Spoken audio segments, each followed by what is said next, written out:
We're back here on the first team, Joe DeLeone, Ryan Roberts, and today we are officially starting our scouting report series where we are individually breaking down multiple prospects. And then at the end of each week, we're going to be sharing our top rankings by position group. Today, we're starting off with two of the premier players in the 2024 class.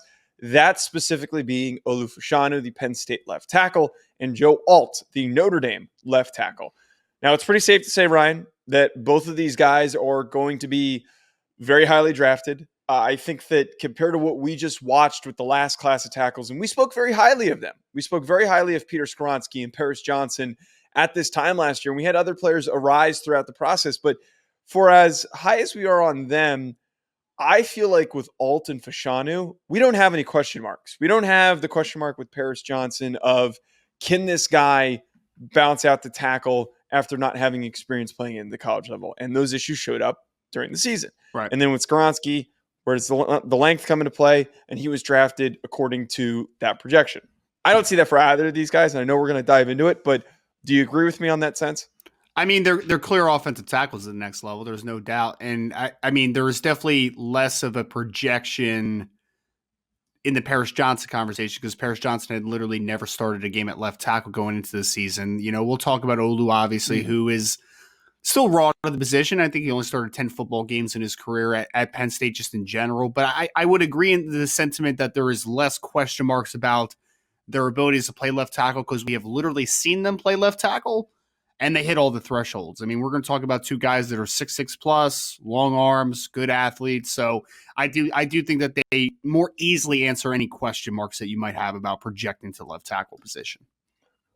So starting us with Olu Fashanu at 6'6", 323 pounds. I tweeted this out. I threw up a clip yesterday of him just going through his pass setting. I think it was against Derek Hall or it was against one of the Auburn defenders. And I don't think this should be a hot take.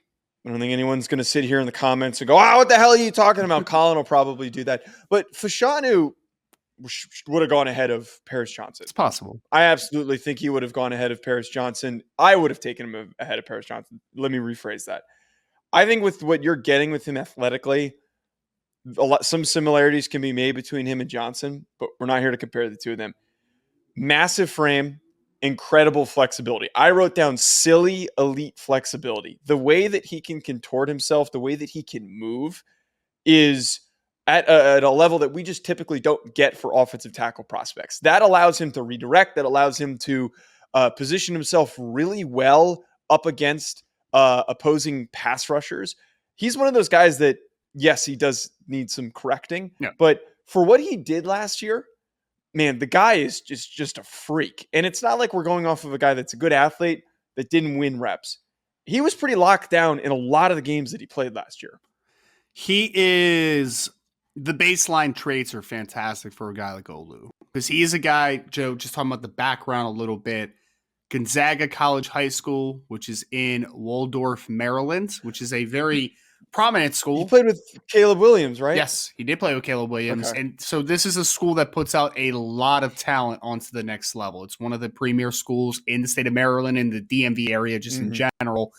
But he was a lightly recruited kid. He was a 4-star by one publication, but a low 4-star. And he was a 3-star by basically everybody else. He ends up at Penn State because of his natural tools. I mean, we have seen Penn State find these guys that are ultra talented, but maybe super raw. Like I think about, going up to Blair Academy, right? And getting a guy like a Odafe Owe, like those types of dudes. Mm-hmm. Getting a guy like Olu Fashanu, who, I mean, let's be honest about this.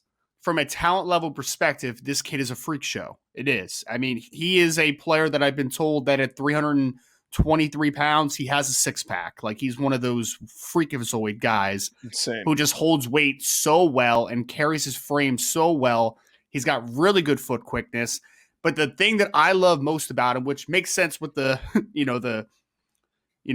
six-pack conversation for a second, is that his core strength is just incredible, man. Like he can sit down against power and every piece of momentum for a defensive lineman is halted. Like he's not moving off his spot. He's got really strong hands. He's got really strong core. he's got vice grips, man. So power profile, he's a guy that can shut guys down. Like you mentioned Derek Hall, for instance, out of Auburn, right? Like that's a kid that his entire profile is built off of being a power-based rusher. That's the type of guy that Olu Fashanu is always going to be able to counteract at a high level. So those traits, I think, are excellence, but I do think that we need to have this conversation. There is some rawness there still. There is. I think that his angles are not great all the time. I think that his hand placement is not great all the time. I think that his hands can get a little wide at points. I think that when he's navigating in the run game, I think that he attacks leverage poorly at times. He's a much better pass protector right now than I consider him a run blocker. And he has the tools to be a really good run blocker, but I think that that's still a work in progress just because I think the nuances and the technical aspects of playing the game are still a little bit of a work in progress because he's only started 10 football games in his career. He's still a guy that is raw, new to the position, a little bit green. When he puts it all together, he has a chance to be a superstar. He has a chance to be a Pro Bowl offensive tackle. But there are still some maturation that needs to happen in 2023. I actually really like that he went back to school, to be honest. I think that he is going to be in a better, because honestly, Joe, like I think he maybe would have been the first offensive tackle off the board, if not probably number 2. Probably still would have been the top 10 to 15 pick in the 2023 NFL draft. But I think there would have been a little bit of a tough transition early on in this next season because there's still some things that he needs to refine and work on. Another year up at Penn State with a good offensive line coach. I think Phil Trautwein, who actually played in the NFL for a couple of years, being able to work with him and be able to refine some of those things that he's lacking at the moment. I think you're talking about a guy that is going to be better off long-term in my opinion. He's still a young guy. I think he's still 20 years old, despite being going into his 4th year. Yeah. So there's a lot to like about a guy like an Olu Fashanu. The upside is immense. There's no question. Yeah, we saw him exactly the same way. I don't think there's really any difference, and I'm curious to see what our projection / grade is for this guy. But with Fashanu, you hit the nail on the head on that aspect of he almost absorbs any level of pressure or strength that he receives from an edge rusher. And the way that he's able to absorb that is at just such a dominant level. It does almost nothing to him. He's unfazed by any contact or power that is delivered to him by edge rushers.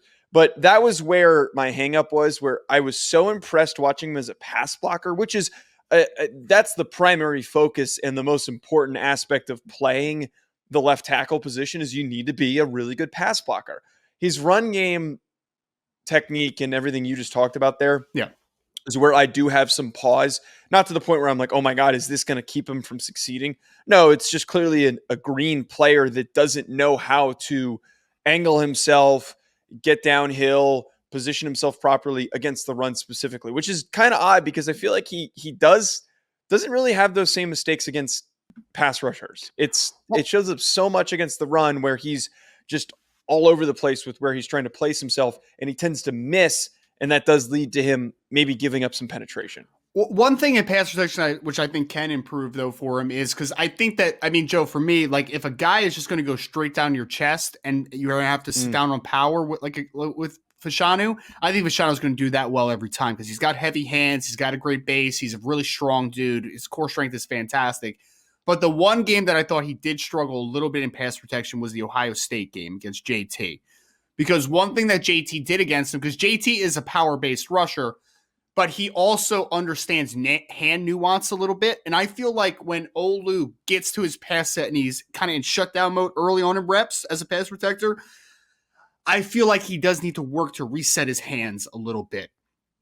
Again, secondary rushes, counters, that type of stuff. So I do think that there's some work that still needs to be done as a pass protector as well. But again, that's nothing we're talking about is unteachable. Like everything we're talking about is just better hand technique, more advantageous hands, a little bit more active hands, or just hand placement, right? Like firing into the chest and staying inside and resetting your hands when there's a counter move, and all that stuff is very fixable. So I am high on this young man for the upside, especially because I think that there is still a lot of untapped ability. I don't think we've seen the best of Olu Fashanu. I don't. I think that there is a lot more that we can get to. It's just the hand play and just angles in the run game are the two biggest things I look at and say, That needs to get better, but when it does, I think he has a chance to be an all-around very good offensive tackle. Right, that's the scariest part for Fashanu is that we haven't seen the best of him. So my grade for him, I'm going to be completely blunt. We texted about this. Yeah. I give him a top 5 grade. I mean, this kid is elite. There are so few instances where you can grade a kid this high. And I'm kind of anticipating that there's going to be 5 guys that fit under this category of top 5, top 10 prospects, kind of like we had last year.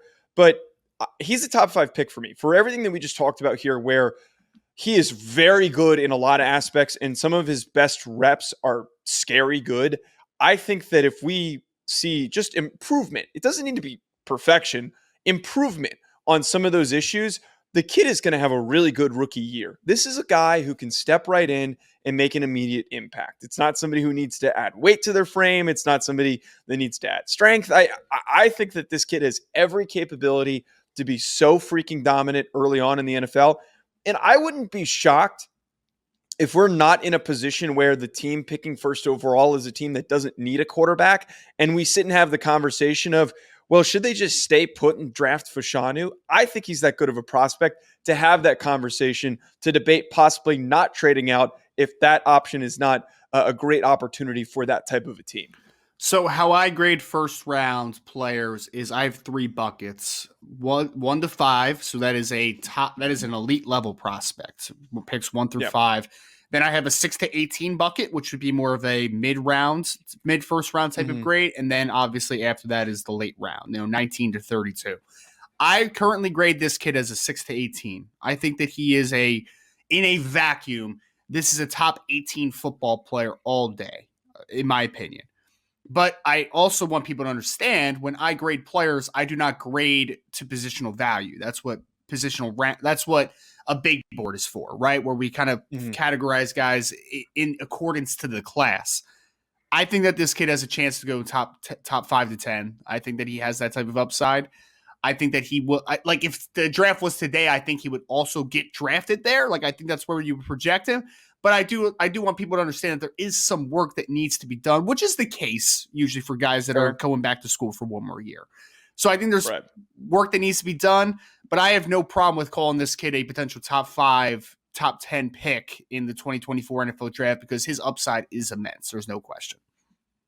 It seems like I'm just a little bit more bullish on him. You're bullish, man. You're bullish, brother. Dude, I really like him, and I also really like Joe Alt. And the funniest part about this, too, is that the 2 guys that we're talking about first, and I think the 2 guys that are going to be the highest ranked in this offensive tackle class, they were both not highly recruited kids. I forgot that Joe Alt was only a 3-star recruit. He wasn't the most sought-after offensive tackle prospect at Notre Dame in his particular class, and we have seen an ascension on his part to the level of success that he has had early on, to the point where he is a PFF darling. He is a guy who statistically really gives up no pressures. 6'8", 315 pounds. The dude is freaking massive. One of the things that I wrote down, I don't think he's as flexible as Olu Fashanu, which is kind of hard for him to be because he's so tall. It's hard for a guy like that to be flexible, but he is flexible for his size. I have never seen a 6'8" player play that low to the ground, get that low in his stance the way that he does. That is really freaking hard. And if you are able to accomplish this, that is what sets you up for being a good offensive tackle. Because a lot of times when you have these 6'8" guys, they win with their length. And that's what Joe Alt does. He wins with his length, and that is lethal. I'm wondering if maybe he's got 37-inch arms or something ridiculous like that, if that's even possible. But he wins with his length. But what helps him win even more consistently is that he doesn't play too high. He doesn't let himself rise too much. That to me is a very good base for what is going to help him have a long and successful NFL career. It's a really cool backstory, Joe. You hit on one thing I think that's pretty important to hit on first, is that he was a lighter recruited offensive lineman from a star ranking perspective. I mean, Notre Dame and the Iowas of the world and the programs that usually put out great offensive linemen, they were recruiting this kid because they know that the tools were there, obviously. But only one platform, 247 Sports, was the only one that ranked him as a 4-star. Everybody else, Rivals, ESPN, On3, everybody had a 3-star designation on Joe Alt. And why? Because he was a high school tight end. He was 6'7", 250 and 260 pounds coming out of high school. That's as big as he was. You knew that he was going to play offensive tackle in college eventually, but he was a high school tight end. But you knew that he had the genes to put on this weight because his father, John Alt, was a longtime offensive lineman for the Kansas City Chiefs, actually in the Kansas City Chiefs Hall of Fame, two-time Pro Bowl offensive lineman. And his pretty cool note, his older brother actually plays for the Minnesota Wild. He plays hockey, which is kind of neat. But is he as big as I'll look him up I think his name's Mark Alt, if I have that correct. I'm gonna look it up. Yes, Continue though. Please look it up. So his brother, Mark, he plays for the played hockey at Minnesota and currently playing in the NHL with the Los Angeles Kings. Excuse me, plays for the Kings. He's only 6'4". That's it. Only 6'4", man. Boo! All right, continue. It's big for hockey. Yes, it is. So high school tight end, 260 pounds. Gained a crazy amount of weight going into college. He showed up to Notre Dame. He was not an early enrollee. He showed up to Notre Dame at 300 pounds, Joe. 300 pounds. He gained 40 pounds in like a few months, man. It's an insane weight gain. And obviously there was some hesitation of like, is that good weight? Is that bad weight? And it turned out it was pretty good weight. He had put that stuff, he had put good amount of muscle on, obviously. And he was pressing to duty earlier than people were anticipating. They thought he was going to be a freshman redshirt. Instead, as a true freshman, he was pushed into duty at probably 4 or 5 games into the season because Blake Fisher, who was the highest ranked offensive lineman in that class, was starting left tackle, got hurt in the first game of the season, and they had a revolving door of left tackles for a couple games. Eventually, Joe Alt gets the starting job, and he hasn't looked back since. Now he's standing 2 years later at 6'8", 315 pounds. And I mean, quite frankly, Joe, I'll put it this way. I think the length is a good thing that you hit on there. I think this kid is stupid long. These arms are going to be like 35 plus easy, I think. No, I think he might be longer than that. He might. I don't know.